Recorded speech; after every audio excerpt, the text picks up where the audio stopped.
सुबह सहारनपुर, दोपहर पुष्कर और फिर शाम होते होते गाजियाबाद। योगी जिंदाबाद, मोदी योगी जिंदाबाद। जिस वक्त कमल के छापे वाली पार्टी अपनी 45वीं सालगिरह मना रही थी, जब बीजेपी के करोड़ों कार्यकर्ता 4.5 दशक के संघर्ष और सफलता के पन्ने पलट रहे थे, तब प्रधानमंत्री नरेंद्र मोदी भगवा पार्टी के आकार को 400 पार का विस्तार देने का संकल्प ले रहे थे। मैंने संकल्प लिया था कि आपके आशीर्वाद से हर स्थिति को बदलूंगा, हर परिस्थिति को बदलूंगा, निराशा को आशा में बदलूंगा, आशा को विश्वास में बदलूंगा। प्रधानमंत्री नरेंद्र मोदी ने पहली रैली सहारनपुर में की, फिर राजस्थान के पुष्कर पहुंचे, देर शाम फिर यूपी के गाजियाबाद में रोड शो किया। हर रैली में 400 पार की हुंकार भरी। पूरा देश कह रहा है 4 जून 4 जून 4 जून। ये पहली बार नहीं है जब प्रधानमंत्री नरेंद्र मोदी ने 400 पार का नारा लगाया हो, ना ही ये पहला मौका है जब बीजेपी ने 370 सीटें जीतने का दावा किया हो। लेकिन सवाल ये है कि ये होगा कैसे? जवाब हम बताएंगे। पहली बार आप देखेंगे, जानेंगे और समझेंगे कि मिशन 370 के लिए बीजेपी की स्ट्रेटजी क्या है। बीजेपी को सबसे ज्यादा सीटें किन राज्यों में मिल सकती हैं? बीजेपी का ऑपरेशन 100% कैसे कामयाब हो सकता है? पहले फेज के चुनाव में जब बमुश्किल 13 दिन का वक्त बाकी है, तब बीजेपी ने कैसे और किन राज्यों में 100% जीत का टारगेट फिक्स कर लिया है, ऐसे समझिए। उत्तर प्रदेश, मध्य प्रदेश, राजस्थान, गुजरात, छत्तीसगढ़, दिल्ली, हरियाणा, उत्तराखंड, हिमाचल और कर्नाटक। ये वे राज्य हैं जहां बीजेपी सभी सीटें जीतने के मिशन पर काम कर रही है। देश के इन 10 राज्यों में लोकसभा की कुल 225 सीटें हैं। 2019 में बीजेपी इनमें से सिर्फ 6 राज्यों यानी राजस्थान, गुजरात, दिल्ली, हरियाणा, उत्तराखंड और हिमाचल में ही लोकसभा की सभी सीटें जीतने में कामयाब हो पाई थी। 2024 में बीजेपी को अगर 370 पार का ख्वाब साकार करना है तो इन्हीं 225 सीटों से पूरा हो सकता है। लेकिन ये होगा कैसे? ये जानने के लिए पहले बात करते हैं देश के सबसे बड़े सियासी सूबे उत्तर प्रदेश की, जहां बीजेपी ने 80 में से 80 सीटें जीतने का टारगेट तय किया है। लेकिन ये कैसे मुमकिन है?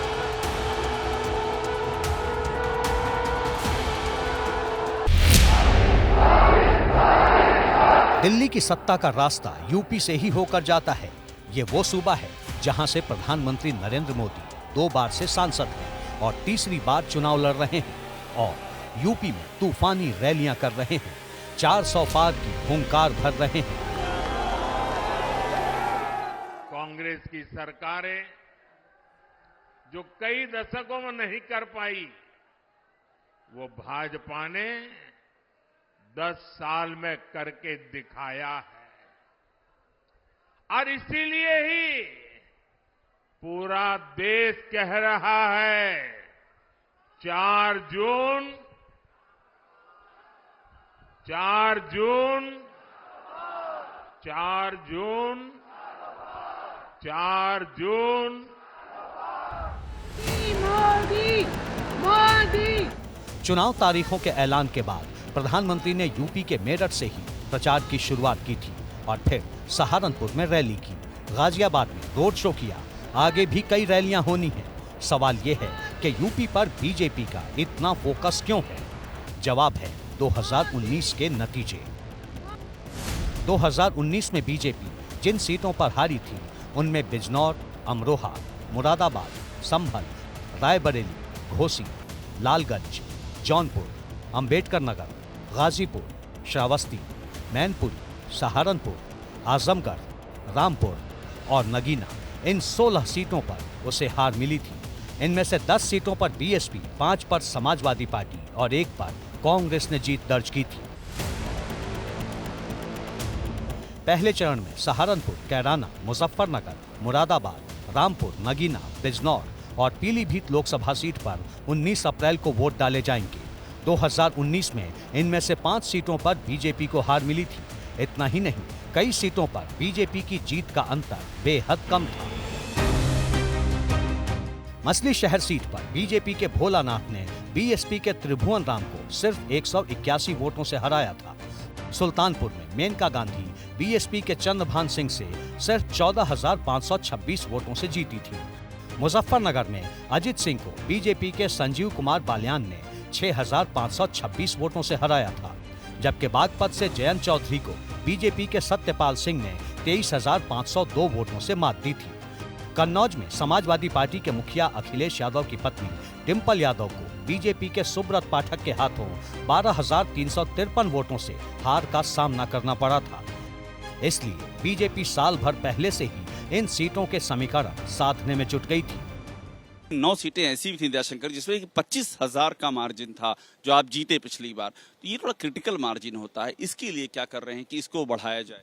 देखिए, इस बार कोई सीटें 25,000 से नहीं जीतने वाले हैं, सब सीटें 5 लाख से ज्यादा वोटों से जीतने का लक्ष्य है।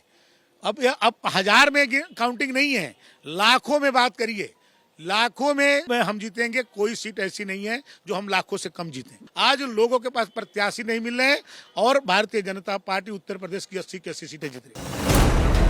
राजनीति में दावे होते रहते हैं, लेकिन सवाल ये है कि ये होगा कैसे?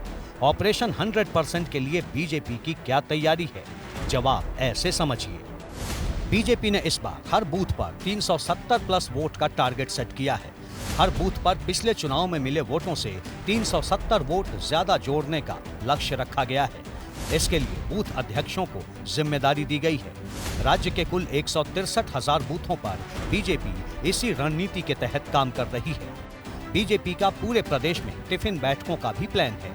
इसके तहत बूथ अध्यक्ष घर से टिफिन लाकर एक दूसरे के साथ टिफिन बैठक करेंगे। इसकी शुरुआत खुद पीएम मोदी ने वाराणसी के 666 बूथों के कार्यकर्ताओं को संबोधित करके कर दी है। बीजेपी का जो प्लान है 80 में 80 सीटें जीतने का, आपको क्या लगता है वो किस तरह से बीजेपी उसको एग्जीक्यूट कर सकती है? बीजेपी इलेक्शन की तैयारी बहुत साइंटिफिक तरीके से करती है, वेल प्लान्ड करती है, बड़ा माइन्यूट ऑब्जर्वेशन उनका होता है और बूथ से लेकर के ऊपर तक एक एक बिंदु पर न सिर्फ तैयारी करते हैं बल्कि उसका कई बार रिहर्सल करते हैं कि आखिरी जो 100 वोट हैं वहां तक उनकी निगाह है। बीजेपी इस बार मुस्लिम इलाकों में भी खास फोकस कर रही है। मुस्लिम इलाकों में होने वाली फर्जी वोटिंग के आरोपों के मद्देनजर बीजेपी ने इस बार खास रणनीति तय की है। बीजेपी उन इलाकों में मुस्लिम महिला कार्यकर्ताओं को पोलिंग एजेंट बनाएगी जहां बड़ी संख्या में मुस्लिम वोटर हैं।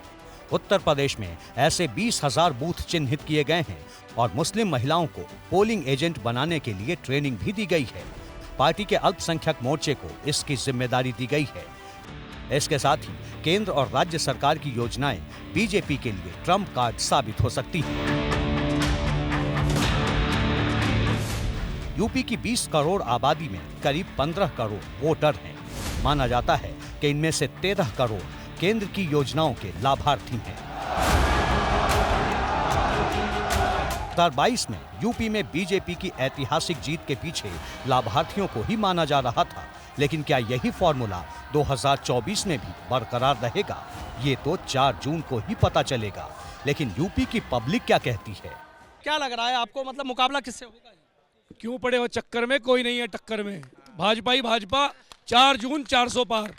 भाजपा, जय भाजपा तय भाजपा। तो कह रहे 400 पार बिल्कुल है, 400 पार यही हमारा नारा है, 400 पार। 400 पार तो हमारा नारा जो है 100% पूरा होगा। विकसित भारत का सपना है हमारे नजरों में और वो पूरा होगा, और उसके लिए हमें मोदी जी को जिताना है और 100% जितवाएंगे। 4 जून 400 पार। जितना विकास मोदी जी के टाइम में हुआ है इतना आज तक 70 साल में नहीं हुआ था। क्या लग रहा है कुछ बदलेगा? 100% बदलेगा जी। और इतना परिवर्तन महसूस दे रहा है हमारे पूरे क्षेत्र में। जब से योगी बाबा जी बैठे हैं और कहीं कोई क्राइम, कोई लूटखाट फसोट, हमें कुछ भी चीज़ दिखाई नहीं दे रही है। पब्लिक की अपनी राय है, लेकिन यूपी में बीजेपी जिस तरह से फ्रंट फुट पर खेल रही है, उससे विरोधी पीछे छूटते दिख रहे हैं। इंडिया अलायंस कई जगह सीटें फाइनल नहीं कर पाया है। खासतौर से समाजवादी पार्टी लगातार कैंडिडेट बदल रही है, जिसे लेकर प्रधानमंत्री मोदी ने सहारनपुर में निशाना भी साधा। आज सपा की स्थिति ये है कि यहां हर घंटे उसे अपने उम्मीदवार बदलने पड़ रहे हैं और कांग्रेस की स्थिति तो और विचित्र है। कांग्रेस को तो उम्मीदवार ही नहीं मिल रहे। जिन सीटों को कांग्रेस अपना गढ़ मानती थी, वहां भी उसे उम्मीदवार उतारने की हिम्मत नहीं हो रही है। मैंने तो देखा कुछ जगह पे जिसको उन्होंने उम्मीदवार घोषित कर दिया, टिकट दे दिया, उसने दूसरे दिन इस्तीफा दे दिया। यानी इंडी गठबंधन अस्थिरता और अनिश्चितता का दूसरा नाम बन चुका है। विरोधियों पर अटैक के साथ ही बीजेपी के कॉन्फिडेंस की एक और वजह है, और वो है मायावती का अकेले चुनाव लड़ना, जो कुछ हद तक चुनावी लिहाज से बीजेपी के लिए मुफीद है। वेस्ट यूपी में जाट समुदाय के साथ ही मुसलमान और दलित वोटर निर्णायक हैं। सहारनपुर में करीब 23% दलित वोटर हैं। इसी तरह कैराना में 17%, मुजफ्फरनगर में 21%, बिजनौर में 23%, नगीना में 22%, रामपुर और पीलीभीत में करीब 17%, जबकि मुरादाबाद में तकरीबन 15% दलित मतदाता हैं। मायावती अपने उम्मीदवारों का पहले ही ऐलान कर चुकी हैं। ऐसे में कई सीटों पर त्रिकोणीय मुकाबले के आसार हैं, जो बीजेपी को मुफीद नजर आ रहा है। लेकिन क्या यूपी में क्लीन स्वीप होगा, ये तो वक्त ही बताएगा। फिलहाल दिल्ली चलते हैं।